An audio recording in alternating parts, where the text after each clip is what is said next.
So in this video, we're going to talk about every piece of gear you need to play country music. We're talking guitars, we're talking amplifiers, we're talking accessories, guitar pedals, effects pedals. We're talking everything and anything you may need to play country music on the electric guitar.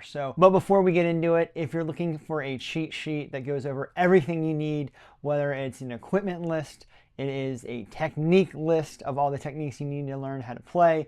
It is music theory, everything and anything you can think of how to play country guitar. There will be a link in the pinned comment down below. That is my country music cheat sheet. It's totally free, everything that you need in order to play your favorite music. So with that said, let's get into the video. So the first things first is we got to talk about guitars. Now there are a few guitars that are more iconically country than other guitars, but in this day and age, it really seems that everybody just kind of uses what kind of guitars that they have lying around and then uses the more country mindset. But with that said, the first and foremost guitar everybody knows from country music is the Fender Telecaster. The Fender Telecaster is the oldest solid body electric guitar, and it is the oldest country guitar as well, mainly because Leo Fender was advertising these guitars to country and western and swing players back in the 50s. It said that Leo went around Southern California, Bakersfield scene, all those good places, and would talk to country guitarists and ask them what they really needed and what they needed to sound bigger over the swing bands that they were playing in. So when we're thinking guitars and country music, we're thinking the Fender Telecaster. Now this is a Fender body, neck made by Warmoth, so it's not entirely Fender, but it is definitely the idea that matters. A single twangy bridge pickup, mine has steel saddles and a single coil neck. It has what Brad Paisley says, the cutting board with strings on it. So Fender Telecaster is definitely the most iconic guitar when we're talking country music. The next guitar we're going to talk about is the Fender Stratocaster. Now, while the Fender Telecaster might be the most iconic country guitar, I would think that most people, when they say what does an electric guitar look like, are usually thinking of this shape right here. It is the evolution of the Telecaster, if you will. Bridge, middle, and neck pickups. We got 3 pickups with a 5-way blade. It still has that same length, and you know, you can get pretty snappy. Many country players in the 80s certainly rocked a Stratocaster, especially in that Nashville sound music space. But if you go and look at some Garth Brooks live videos, you will see him rocking a Strat. So there's nothing wrong with doing some twanging on a Stratocaster. It just comes down to technique, more so on the Strat than the Telecaster if you're looking for that country spank. But another iconic country electric guitar. Now the next guitar we're going to talk about, it's actually kind of 3 guitars in one, and that is the Gibson guitar. This is a Gibson Les Paul. Actually, this is a Sakai knockoff of a Gibson Les Paul, but we're talking Gibson Les Pauls, we're talking SGs, and we're talking 335s. And I've kind of lumped these all together because they have something that the other 2 guitars that we've talked about so far don't, and that is humbucking guitars. Now Gibson might be made in Music City. The electric guitars haven't always necessarily been country music. Certainly the acoustic guitars, the Mockingbird and the Jumbos, always have been a staple in country music. But when it comes to Les Pauls, ES33, 335s, and SGs, it seems to be more of a modern introduction into the country music space, particularly in the 2000s when things got a little bit more rockin'. But if you look at any of the session guys from Tom Bukovac to even guys like Jim Lill, Guthrie Trapp, they're always talking about having complementary guitars on tracks, whether it's a Telecaster or a Strat for one part, and then a complementary humbucking guitar for another part. So Gibson Les Pauls, Epiphones, single cut guitars, very, very country. Now the next guitar we're going to talk about, I don't have one. I kind of use my Stratocaster in this place, but it is a Fender Jazzmaster. And in 2015, when Chris Stapleton blew us all away with Justin Timberlake, The Jazzmaster has been certifiably a country instrument from the king of country, Chris Stapleton himself. Now, I don't know many other guitar players who are considered country who play Jazzmasters, but the things that Chris Stapleton does with the Jazzmaster, that makes it not only country, but it's almost like southwestern music, especially off that Traveler record. I mean, there's just so much beautifulness in that richness of the sound that it's hard not to say, hey, if you want to play some country music and all you have is Jazzmaster, nobody's going to look at you funny. Not ever since Chris Stapleton. The next guitar we're going to talk about, it's the Wolfgang. It's kind of more of the shredding style guitar. This is a PRS Standard 24, originally in cherry red, but it's kind of faded quite a bit, which is actually quite nice. And then I also have one of these Richardson 6s by Ernie Ball. We'll talk about a real shred machine. And the reason why we're talking about these is because, and I really want to focus on the idea that the gear matters to a certain extent, but not as much as you think. Look at the guys from Jason Aldean's band. Kurt Allison, and I can't remember the other guy's name. Let me know in the comment section below. Help me out here. But they rock PRSs. They rock Eddie Van Halen guitars. They rock, some pretty rock and metal-ish guitars. And nobody's doubting that Jason Aldean isn't country.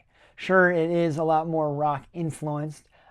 Maybe you think like guys like Brantley Gilbert certainly is more heavy metal rock influenced than the neo-traditional honky-tonk Telecaster sounds. But country music is in a really cool spot where it's pulling inspirations from literally everywhere, from Five Finger Death Punch to Drake and modern rap and R&B. It's a really cool time to be in country music. And as such, the gear that you're using, as long as it fits your style, and you can make what you'll make out of it, and you'll hear some sounds here in a second of, yeah, these actually can sound pretty country.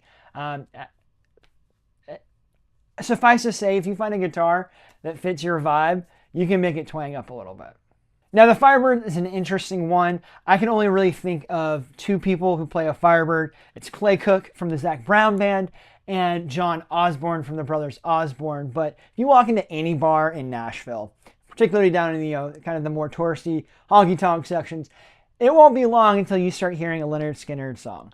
And what is more iconic guitar shape than a Firebird when we're talking Freebird and Lynyrd Skynyrd? So Firebird, definitely a twanging machine. And then the last guitar we're going to talk about is the Gretsch. This is the Country Gentleman, after Chet Atkins, Mr. Country himself.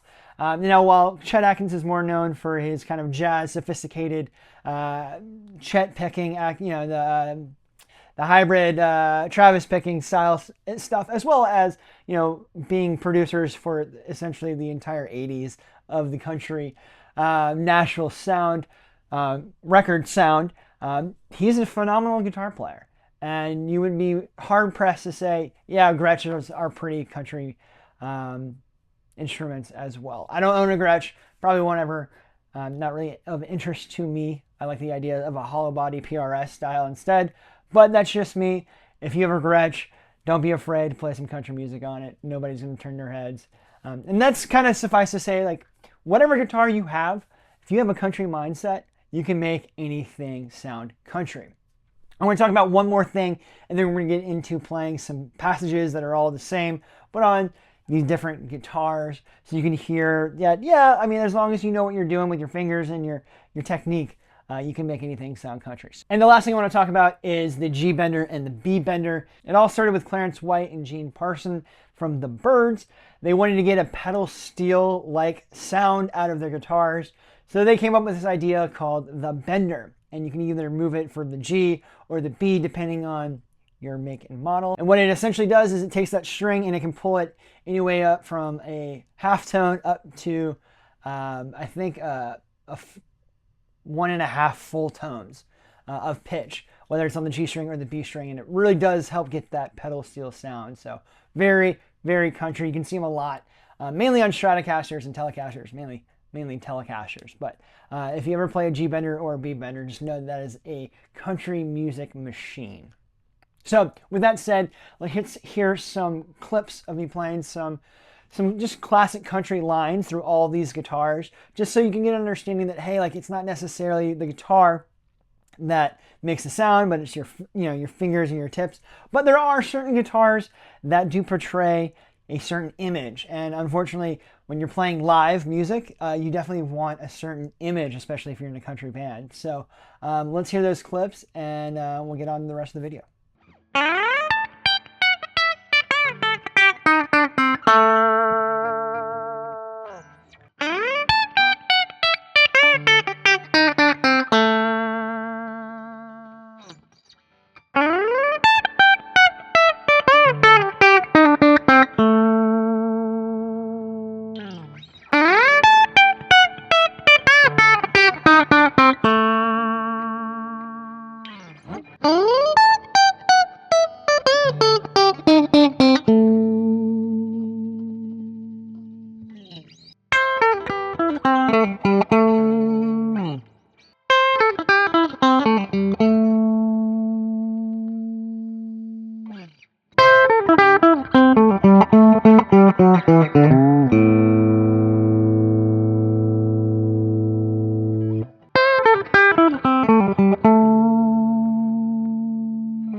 Now, if guitars are what you put your heart and soul into, amplifiers are what takes your dreams and make them into realities.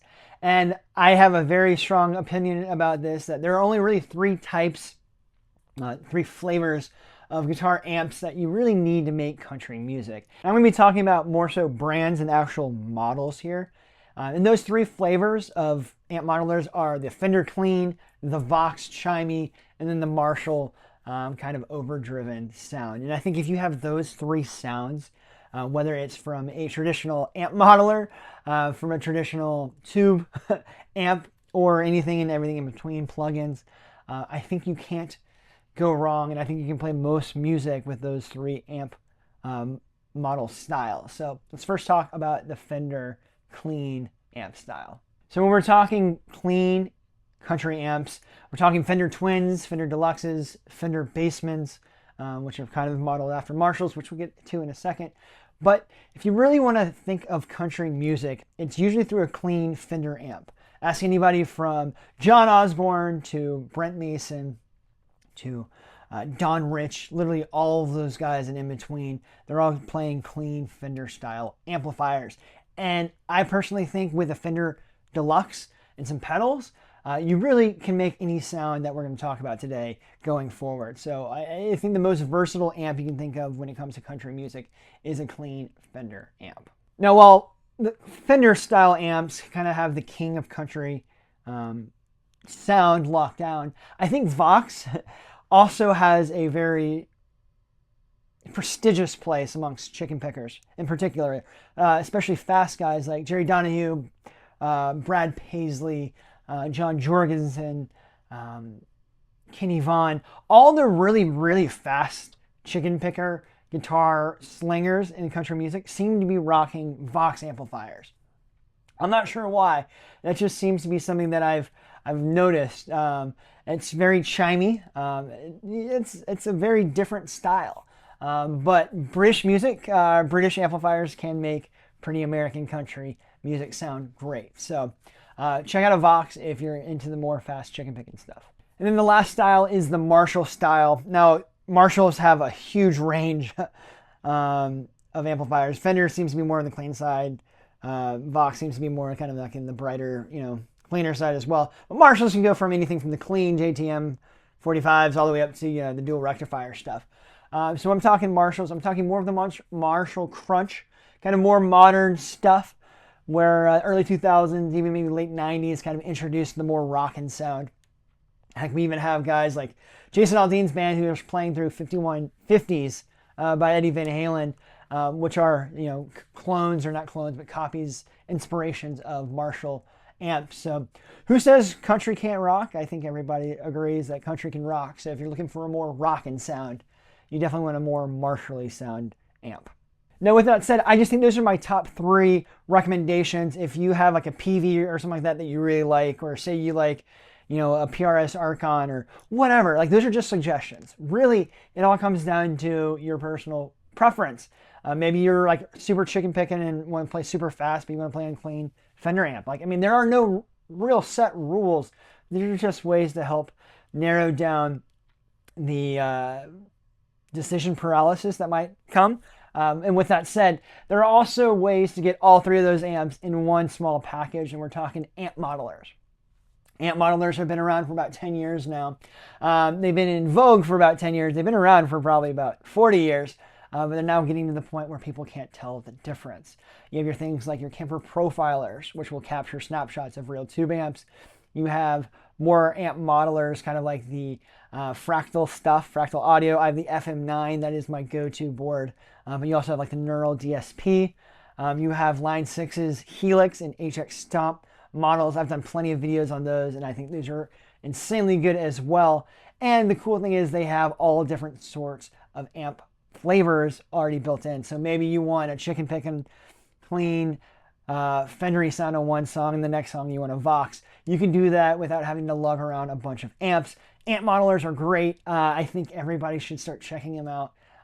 Even if you're like a tube snob or whatever, I think you'll be hard pressed to see and hear any differences, especially within a mix. And I certainly think that amp modelers can be extremely country if you know how to dial them in properly.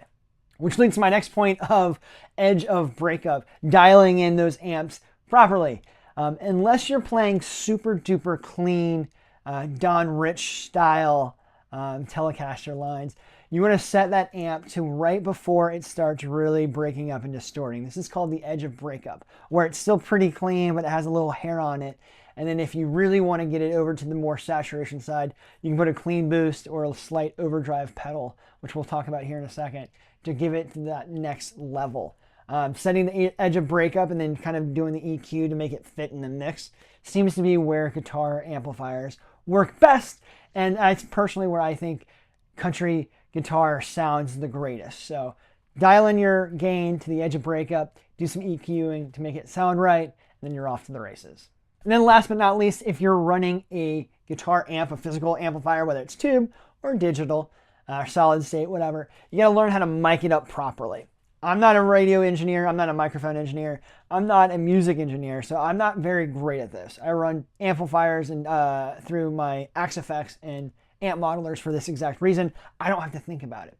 But for the most part, in a nutshell, you just want to take your microphone and put it on the edge of the dust cap between the cone, the middle, and the dust cap, and that seems to be the best sounding. The further away from that center, the darker it's going to be.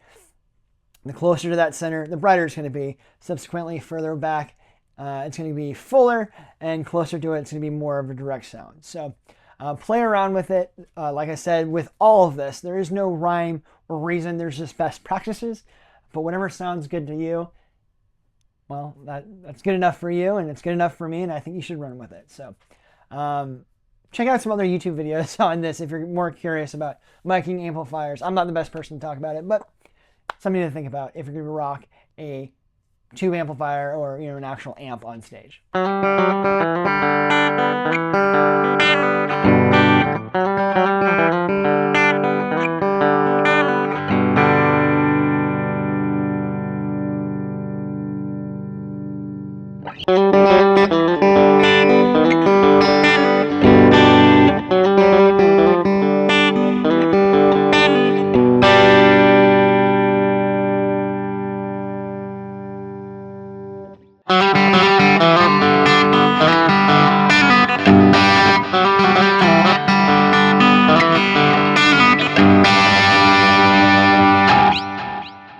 So next up, we're going to talk about guitar effects. And guitar effects are kind of like toys for guitar players. And they do a lot of different things. Some do them really well. Some do them one thing really good and does everything else poorly. But it's cool because they can take simple guitar signals and sound like it's playing in front of Bridgestone Arena with 20,000 fans, all with the flip of a switch. So there are a few guitar effects that are really country that I think are essential.